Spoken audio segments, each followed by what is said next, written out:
세 분이 하시는데 30년이 하는 느낌이 막 들어요. 천사들이 뒤에서 같이 찬양해 주는 것이 아닌가 싶습니다. 제가 과장하는 것 같습니까? 아까 여성 듀엣으로 하시는데 너무 아름다워가지고 깜짝 놀랐습니다. 네, 교수님은 혼자 계셔가지고 좀 외로워 보여서 남성도 듀엣이 있었으면 더 좋았지 않았을까. 그러니까 같은 마음이 계신 분들은 이제 일로 서시기 바랍니다. 네, 같이 이제 참여하셔서 우리 성가대 더 많이 하시기 바랍니다. 제가 한 6개월 정도 지금 이제 이 강단을 좀 맡고 있는데 이제 오늘이 이제 마지막 시간이 될 것 같습니다. 근데 제가 처음에 제 소개를 하거나 이러진 않았어요. 근데 강단에 서면 저 나름대로 또 고집이 있습니다. 그러니까 제 소개를 웬만하면 안 해야 된다. 왜냐면 말씀 앞에서 저는 말씀 뒤에 서야 되고 말씀이 우선이 돼야 되기 때문에 사람은 뒤에 서야 된다는 그런 고집이 좀 있기 때문에 웬만하면 제 소개를 이제 안 하고 시작합니다. 그러다 보니까 이제 누구신가 하는 얘기도 많이 들었어요. 이제 저는 원목실에서 원목실장을 맡고 있는 송윤송 목사라고 합니다. 새삼스럽게. 네. 근데 뭐 원목실장이라는 얘기를 했던 이유가 뭐냐면 오늘은 지금 원목에 대한 얘기를 좀 하고 싶어서 그럽니다. 제가 여기에서 원목으로 있으면서 어떤 사역을 하는지, 그리고 제가 이제 바깥에 가끔씩 교회 뭐 설교 초빙을 하러 나가게 되면 제가 이런 식으로 이제 설교를 한다라는 것도 좀 들려주고 싶어요. 이제 저도 일반 교회에 있다가 왔습니다. 교회에 있다가 사역을 하다가 딱 이제 원목실에 오니까 달라진 게 있습니다. 네. 뭐가 달라지냐면 우리 성도님들을 보니까 이제 교회에 있으면 이런 것이 있어요. 교회에서 이 목사님을 만난다 그러면 보통 신방한다 이러면 어떻습니까? 제일 이쁘게 보죠. 멋지게 차려입고 가장 좋은 옷 입고 이 목사님을 만날 준비를 합니다. 교회는 또 어떻습니까? 좀 이렇게 좀 좋은 옷 입고 오려고 그러고 또 이렇게 괜찮은 거 딱 입고 오려고 하죠. 그게 이제 목사를 만나는 것입니다. 또 목사가 신방 간다면 청소 깨끗하게 놓습니다. 대청소 날이시죠. 그날 1년에 한 번 가면 1년에 한 번 청소하는 거고 1년에 두 번 가면 두 번 청소하죠. 자, 이제 그렇게 목사를 만나게 됩니다. 그래서 우리 교인분들을 보면 항상 깨끗하고 이쁘고 아름답고 그런데 병원에 오니까 그분을 다시 보게 됩니다. 병원에 오면 어때요? 옷이 다 똑같잖아요. 다 환자복 입고 만나게 되죠. 화장은 뭡니까? 눈곱이라도 떼면 다행이지. 이제 그런 모습을 이제 보게 되는 것이죠. 자, 그런데 어떤 모습이 진짜 모습이었을까? 그리고 좀 더 궁극적으로 우리가 하나님 앞에 섰을 때에 어느 모습으로 서게 되었을까?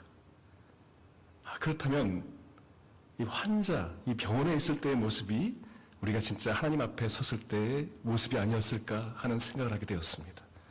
그리고 나서 내가 교회에서 봤던 우리 성도님들을 다시 보게 되니까 이분들 하나하나가 다 이쁘게 아름답게 앉아 계시지만 다 아픈 분들이었구나. 다 속에서는 마음의 병이 있고 또 육신의 병을 가지고 이 자리에 서 계신 거였구나 하는 것을 알게 되었던 것입니다. 자, 그 마음을 알았다면, 그걸 알았더라면 내가 신방을 하거나 이분들 만나게 되었을 때에 그런 마음으로 만나진 않았을 텐데 그냥 잠깐 만나다 가는 것이 아니라 한 번이라도 더 그 아픈 부분을 만질 줄 알고 위로를 줄 줄 아는 사람이 되었을 텐데 하는 후회가 되었고 또 그런 깨달음이 되었고 지금이라도 혹시 이제 같이 목회하시는 분들을 만나면 그걸 전해주려고 또 노력도 하고 있습니다. 오늘 이제 설교는 이제 그런 일환 중에 이제 하나입니다. 그래서 이제 말에 대한 생각을 하게 되었어요. 우리가 하루에 몇 단어 정도 얘기를 하는 것 같습니까? 실제로 연구가 있습니다. 보통 하루에 16,000단어 정도 말을 하고 산답니다. 물론 말 안 하시고 사는 분도 있어요. 몇백 단어 정도. 근데 많게는 말 많으신 분 주변에 있죠. 거의 47,000단어. 듣기 힘드실 거예요. 오늘 제 설교가 1,400단어입니다. 47,000단어가 어느 정도인지 아시겠죠? 설교 한 20편을 집에서 듣고 계신 겁니다. 자, 말하는 단어가 이 정도라면 듣는 단어는 훨씬 많겠죠. 우리는 많은 말을 하고 살고 그보다 더 많은 말을 듣고, 그러니까 말에 노출되어 살고 있다는 것입니다. 그러니까 우리가 어떤 말을 하고 어떤 말을 듣는가가 우리의 삶의 질을 결정할 수 있다는 것이에요. 우리의 영혼의 이 결을 만들어준다고 해도 지나치지 않다는 것입니다.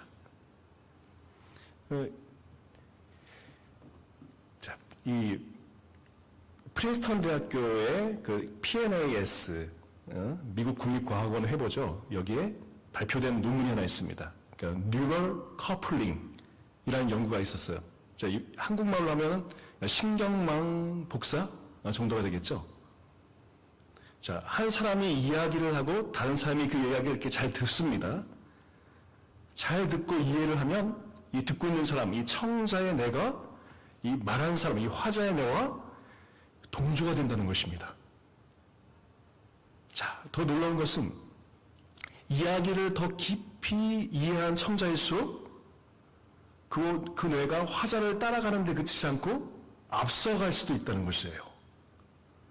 그러니까 말하는 이에 그 다음에 무슨 이야기를 할지를 또 헤아리게 된다는 것입니다. 자,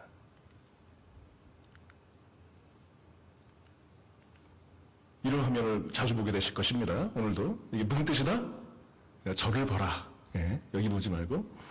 자, 근데 이 대목에서 생각이 납니다. 말씀을 묵상할 때 한번 생각을 해보세요. 우리가 성경 말씀을 깊이 읽고 그 말씀을 묵상하면 그 말씀을 하시는 분의 생각을 우리가 따라갈 수 있다는 것입니다. 우리가 예수님의 말씀을 깊이 읽고 하나님의 말씀을 이해하게 될 때에 그분의 말씀, 그 마음을 헤아릴 수 있다는 것이에요. 자, 우리가 주님을 인격적으로 만난다는 것, 그걸 이렇게 이해할 수가 있습니다. 예수님께서 말씀으로 오셨습니다. 우리의 언어 가운데 오셨습니다. 우리가 그래서 그 말씀을 통해서 주님을 알아가면 주님께서는 우리의 삶과 우리의 언어를 바꾸어 가실 수 있다는 것입니다. 반대의 경우도 있을 수 있겠죠. 우리 국립국어원에서 이제 2020년 조사에 따르면 우리 응답자의 절반가량이, 그러니까 우리 국민의 절반가량이 일상 속에서 욕설이나 비속어를 사용한다고 합니다. 그러니까 자신이 사용한다 응답하는 사람들이 4명 중에 1명은 적어도 욕을 이렇게 달고 사는 것이죠, 입에. 그러니까 남의 거친 말은 잘 듣고 잘 들리고, 자, 무슨 말이냐면, 자, 응답을 했는데 반 이상이 다 욕설을 사용한다고 하는데 사용하는데 내가 사용한다 하는 사람들은 한 4분의 1 정도라는 것이죠. 자기가 사용하는 걸 잘 모른다는 것이에요. 그러니까 남이 하는 거친 말은 잘 들리는데 내가 하는 거친 말은 잘 들리지 않는다, 이런 것이죠. 그러니까 분명한 것은 있습니다. 우리가 스스로 말하고 느끼는 것보다 훨씬 더 거친 말들, 이 비속어 속에 살아가고 있다는 것이죠. 하버드에서도 이런 연구 결과가 있습니다. 특히 성장기에 반복해서 들었던 이 언어폭력, 이 뇌 구조에 큰 상처를 남긴다는 것입니다. 흔적을 남긴다고 보고가 되어 있습니다. 말은 공기 중에 흩어지지 않습니다. 우리 안에 새겨진다는 것입니다. 성령님께서 우리 가정과 우리 캠퍼스 이 병동에 그 언어를 바꾸시기를 축원합니다. 생명의 언어로 바꾸시기를 주님의 이름으로 축원합니다. 우리 함께 이 말씀을 읽겠습니다. 시작. 온순한 혀는 곧 생명나무이지만 패역한 혀는 마음을 상하게 하느니라. 여기서 패역한 혀가 나오죠. 자, 패역하다, 셀레프라는 히브리어였습니다. 비틀고 왜곡되었다는 뜻입니다. 우리가 많이 하는 말이죠. 그것이 어떻게 한다? 마음을 상하게 한다. 그 뉘앙스가 쉐벨 베루아흐, 우리의 영혼을 부서뜨린다고 얘기합니다. 영혼이 뼈가 부러지듯이 골절됩니다. 나쁜 말은 사람의 영혼을 부러뜨립니다. 그래서 잠언이 나중에 이렇게 얘기하겠죠. 심령이 상하면 누가 그것을 일으키겠느냐?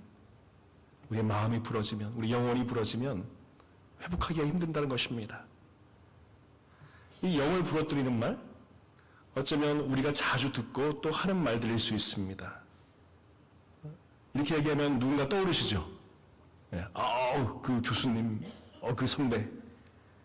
남의 말은 이렇게 잘 보인다는 것이에요. 생각이 납니다. 근데 예수님은 뭐라고 얘기하십니까? 나 자신을 먼저 보라고 말씀하십니다. 그래서 뭐라고 얘기해요? 어찌하여 형제의 눈 속에 있는 티는 보고 네 눈 속에 있는 들뿐은 깨닫지 못하느냐? 이 바로 전말이 무엇입니까? 너희가 비판하는 그 비판으로 너희가 비판을 받을 것이란 겁니다. 우리가 하는 나쁜 말들로 결국 우리가 나쁜 말을 듣게 된다는 것이죠. 무슨 말이냐면 우리가 남의 영을 부러뜨리는 말을 하게 되면 내 자신부터 부러진다는 것이에요.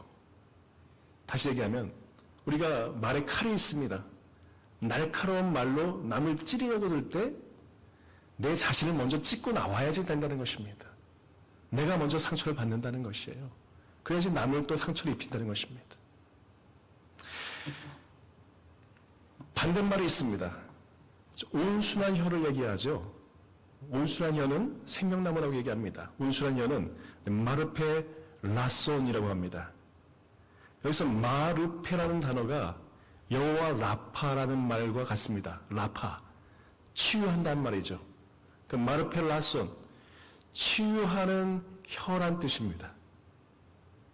이 치유하는 혀가 생명나무라고 이야기하고 있습니다.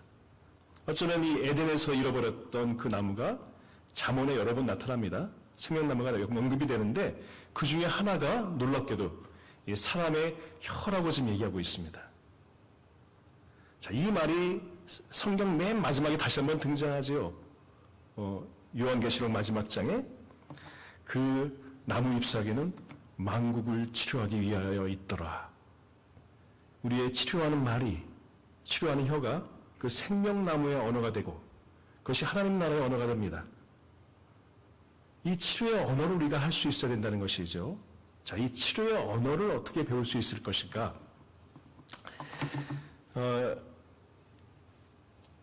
예수님께서 중풍병자를 고칠 때, 안수도 하시고, 나으라고 명령도 하실 수 있겠죠. 근데 먼저 하신 것이 있습니다. 마가복음 2장 5절에 보면, 소자야, 네 죄 사함을 받았느니라 얘기합니다. 병자를 죄인으로 여기던 시대였습니다. 몸을 고치시기 전에 말로써 그 마음을 먼저 치료하신다는 것입니다. 제가 이 원목실에서 이제 사역한 지 한 5년쯤이 되었습니다. 이제 아직도 이제 배워야 되고 갈 길도 멀고 있는데 이 사역을 하면서 하나 배운 것이 이 시작할 때쯤에 배운 것이 있습니다. 제가 코로나 시절에 이 원목실 사역을 시작을 했어요. 그러니까 어떻습니까? 면회가 전혀 안 되죠. 그러니까 중환자실 가면은 3개월, 4개월 동안 자기 가족을 못 본 사람들도 많았습니다. 들어갈 수가 없으니까. 그때 중요한 역할 중에 하나가 제가 대신 들어가는 거예요. 제가 열심히 이제 소독하고, 이렇게 완전 무장을 하고 이제 들어갑니다. 들어가가지고 기도를 해드리고 나오고, 기도한 그 이야기를 그들과 나누는 것이 중요한 역할이었어요. 모든 중환자실 면회가 금지가 되었는데, 딱 한 곳 허용되는 곳이 있었습니다. 신생아 중환자실이었습니다. 처음에는 이해가 안 되었어요. 지금도 함부로 들어갈 수 없습니다. 신생아 중환자실은 허락을 받고 들어가야 됩니다. 그런데 이 800g 남짓 어쩌면 1kg도 안 되는 그 당장 숨이 멎어도 이상하지 않은 만큼 그 연약한 생명들이 있는 것이죠. 면역력이 없습니다. 그래서 인큐베이터 안에 누워 있는 것입니다. 그러다 보니까 그 시기에 가장 엄격하게 통제되고 있는 것이죠. 그런데 오히려 거기만은 매일 부모가 아침 저녁으로 면회가 가능했습니다. 이게 왜 그럴까? 아무래도 이 부모가 혹시나 얼마 못 볼 수도 있으니까 위급하니까 특별히 좀 배려해 주는구나 이렇게 이해하고 갔었죠. 그런데 더 깊은 데 있었습니다. 더 깊은 이유가 있었습니다. 부모가 함께 아이를 치료하기 위해서였습니다. 부모는 이 인큐베이터 안에 있는 아이를 안아볼 수도 없죠. 또 만질 수도 없습니다. 근데 이 아이를 향해서 진심으로 사랑한다고 얘기해 줄 수 있습니다. 그 사랑의 말이 실제로 그 아기의 안전과 회복을 돕는다는 것입니다. 그 이야기를 듣고서 제게 큰 은혜와 이제 감동이 되었습니다. 어쩌면 원목 사역이라는 건 이런 것이구나. 우리가 말로써, 사랑의 말로써 우리가 닿지 못하는 곳에 가서 그들에게 힘이 되고 치유가 될 수 있겠구나. 그리고 나서 이제 만약 그때 물어봤습니다. 거기 있는 교수님과 이제 강사님에게 만일 부모가 오지 않는 아이가 있으면 어떡합니까? 그 아이가 있다면 혹시 제가 가서 신방해도 좋지 않겠습니까? 그래서 그렇게 하기로 했습니다. 마침 한 아이가 있었는데 엄마가 혼자였습니다. 이제 미혼모였고, 근데 아이가 이제 탯줄을 감고 나와가지고 장애가 생길 수 있다는 이야기를 들었어요. 그리고 폐에 이제 태병이 들어가서 이제 언제 죽을지 모르게 되었습니다. 그러다 보니까 이 아기를 키울 수 있는 엄두가 안 나는 거예요. 그래서 아이를 포기를 했습니다. 시설에 맡기기로 하고 찾아오지 않았습니다. 그래서 이 담당 교수님하고 파트장님과 상의해서 그 부모가 오지 않는 자리를 지키기로 했습니다. 면회 시간마다 인큐베이터 앞에서 축복성을 불러주었습니다. 너는 사랑받기 위해서 태어났다. 하나님이 너를 얼마나 사랑하시는지 내가 아빠라는 얘기는 참 못하겠고 그건 거짓말이니까 하나님이 너의 아빠가 되신다. 고비가 찾아왔습니다. 이번 주말을 넘기기 힘들 거라는 얘기를 들었습니다. 그래서 더 찾아갔습니다. 주말 동안에도 찾아가서 아이에게 사랑한다고 얘기해주고 축복송을 불러주고 그러니까 아이가 이제 고비를 넘겼습니다. 또 의료 중에 또 헌신적인 치료가 있었죠. 그리고 장애도 남지 않을 거라는 얘기도 들었습니다. 그러고 나서 그 엄마가 찾아왔습니다. 아이를 포기하지 않기로 했다고 했습니다. 대신에 할머니와 할아버지와 함께 키우기로 했다는 얘기를 들었습니다. 이 원리가 이것이 단순히 이 신생아에게만 해당되는 것이 아니었습니다.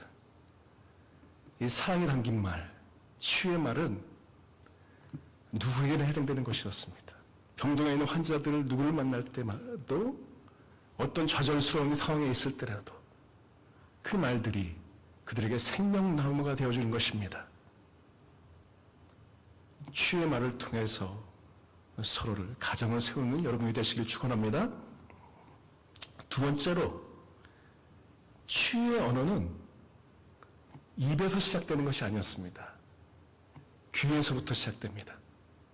예수님께서 우물가에서 이 사마리아 여인을 만납니다. 그에게 먼저 말씀하시지 않습니다. 들어주십니다.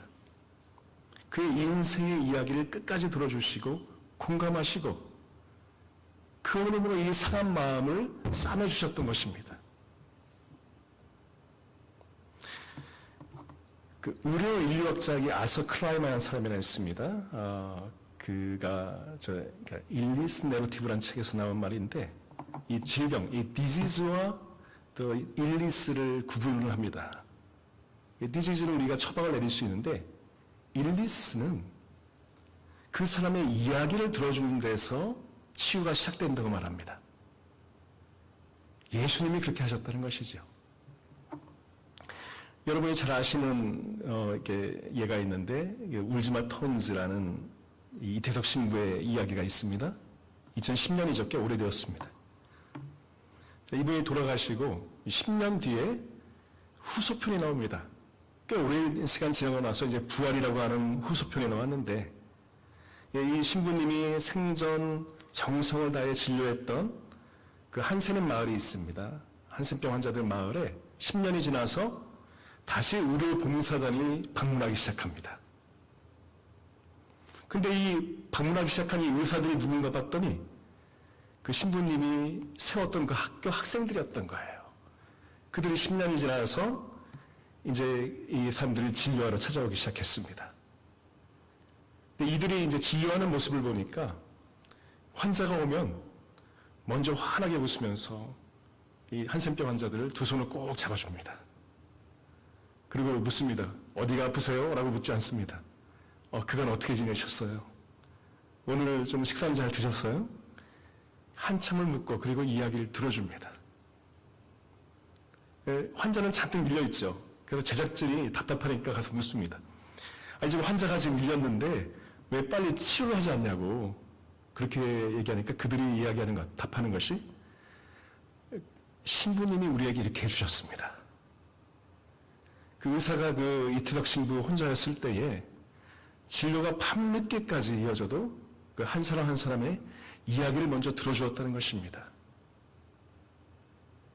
그 경청의 모습이 그 10년이 지나서 그 제자들에게 다시 살아났던 것이지요. 마음을 다해 들어주는 것, 그것이 이미 치료의 시작이 됩니다. 실제로도 의사의 공감이 환자의 치료 결과를 바꾼다는 그런 보고도 있습니다. 어쩌면 우리가 회진을 다닐 때에 차트를 열기 전에 사람의 이야기를 들어주는 것, 어제 청진기가 심장의 소리를 듣듯 치유의 언어는 사람의 마음을 들을 수 있을 것입니다. 우리가 서로의 마음을 들어줄 수 있는 그런 대학교의 성도가 되시길 축원합니다. 자, 세 번째로 치유의 언어는 말하고 이번엔 듣고 또 한 가지가 있습니다. 곁에 머무는 것입니다. 예수님께서는 말 한마디로도 병을 고칠 수 있는 분이셨습니다. 자, 그런데 예수님은 그 한센병 환자를 만났을 때 그들을 불쌍히 여기셨어요. 창자가 끊어지듯 아파하셨어요. 그러면서 어떻게 하십니까? 손을 대십니다.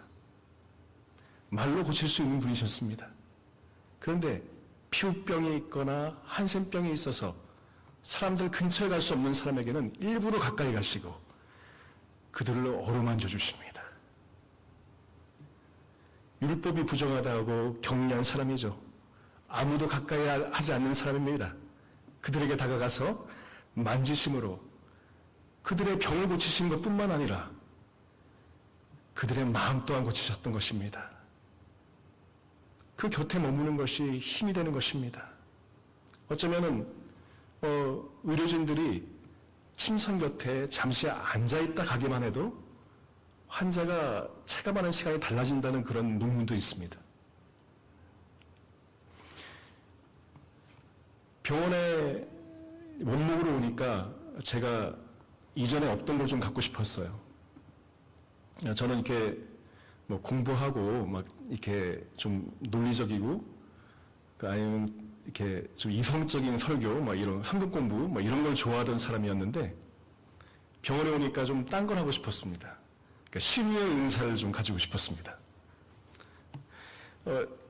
그렇잖아요. 어쩔 때는 의사도 손쓸 수 없는 사람들이 있잖아요.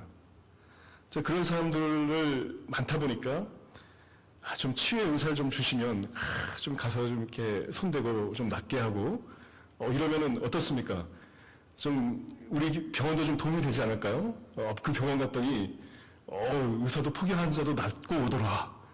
좀 이렇게 보탬이 좀 되고 싶었죠. 그래서 치유의 은사를 좀 주시면 어떻겠습니까? 이렇게 기도했습니다. 그랬더니 어떻습니까? 안 주셨습니다. 하나님께서는 그 은사 대신에 다른 걸 가르쳐 주셨습니다. 중환자실 이제 신방을 다닐 때예요. 마침 이제 10살짜리 아이가 있어서 기도를 하러 이제 응급중환자실에 갔습니다. 딱 기도하고 이제 나오려고 하는데 바로 옆에 계신 할머니 한 분이 이제 이 호흡기를 꽂고 계셨는데 기관절개를 하고 계셨는데 손짓으로 저를 부르는 것입니다. 그래서 혹시 이제 기도를 해달라는 뜻인 것 같아서 말을 못하니까 가가지고 제가 기도를 해드리기 시작했습니다. 그날부터 이제 매일 가서 이제 신방하기 시작했죠. 알고 보니까 스스로 생을 마감하려고 했던 분이었습니다. 근데 식도가 심하게 손상이 되어서 이제 음식을 드실 수 없는 상황이 되었던 것이죠. 그때부터 이제 신방하다 보니까 조금씩 회복이 되어서 이분이 이제 중환자실을 나오게 되었습니다. 이제 그동안 자녀도 못 봤다가 만날 수 있게 되었는데, 이 할머니가 이 할아버지를 여의고 나서 이제 우울증을 심하게 앓으셨던 것입니다. 그래서 이번이 두 번째 시도였다는 얘기도 알게 되었습니다. 근데 식도가 손상돼서 이제 회복 가능성이 없다고 하니까 이 자녀들이 포기하게 되었습니다. 사실은 회복을 위해서 같이 기도하자는 얘기가 나올 줄 알았는데 좀 포기한다는 얘기를 들으니까 실망을 좀 했죠. 그러다 보니까 더 자주 와야 되겠구나 하는 마음이 들었습니다. 그때부터 이제 계속 신방을 더 하게 됩니다. 찾아가게 됩니다. 이분의 마음이 열리기 시작하죠. 그러면서 저한테 무언가 말하고 싶은 것이 생겼습니다. 이야기를 하고 싶어 해요. 근데 말은 할 수 없으니까 대신 글을 써보기 시작합니다. 마음을 저한테 이렇게 전하고 싶었던 것이죠. 알고 보니까 이 가족 이야기였습니다. 그 알아보기 힘든 그 글씨 중 가운데 분명한 것이 있었어요. 암 투병 중인 딸이 있다는 것입니다. 그 딸을 위해서 기도해달라고 부탁을 하셨습니다. 그래서 이제 둘을 놓고 기도를 했죠. 암 투병인 딸도 위해서 기도도 하고 이분의 치료를 위해서 기도도 하고. 할머니가 이제 차츰 회복되기 시작했습니다. 그리고 이제 다른 병동으로 옮겨서 재활을 시작하셨어요. 재활의 과정이 굉장히 어렵습니다. 이 고통스러운 과정을 이겨내시고 이제 시간이 지나자 절개했던 부분을 다시 붙이게 되었습니다. 또 말을 하기 시작하게 되었습니다. 그러면서 항암 치료를 했던 그 딸도 많이 회복되었다는 소식도 전해주었습니다. 그리고 나서 퇴원 후에는 그 딸이 회복되었으니까 함께 살자고 이제는 모시고 살겠다는 얘기를 듣게 되었습니다. 하나님께서는 제 손을 통해서 즉각적인 기적을 일어나는 것을 바라지 않으셨습니다. 그 대신에 제게 원했던 것은 아픈 사람 곁에 머물러주기를 원했습니다. 곁에 머무는 동안에 환자는 스스로 힘과 용기를 얻고 살고자 하는 의지를 회복하게 됩니다. 그리고 그 곁에서 함께 기도했던 가족도, 그 가정도 회복을 할 수 있게 됩니다. 어쩌면 예수님께서 이 삭개오를 치유하신 방법이 그거였습니다. 그 집에 머무심이었습니다. 오늘 내가 네 집에 유하여야 하겠다. 함께 잡수시고 함께 이야기하시고 그의 곁에 머물러 계셨습니다. 주님이 우리 안에 거하시듯 우리가 누군가의 곁에 머물러주는 것, 바로 그것이 치유의 언어가 된다는 것입니다. 사랑하는 우리 대학교 여러분, 우리가 많은 지식도 얻게 되고 또 많은 이 술기도 익히게 되겠지요. 그보다 먼저 익혀야 할 것이 있다는 것입니다. 바로 말이지요. 언어입니다. 사랑을 선포하는 입을 가져야 되는 것입니다. 그리고 먼저 들어줄 수 있는 귀가 열려야 된다는 것이죠. 그리고 곁에 머물러 줄 수 있는 그런 마음 또한, 이 모든 것이 우리의 치유의 언어가 될 것입니다.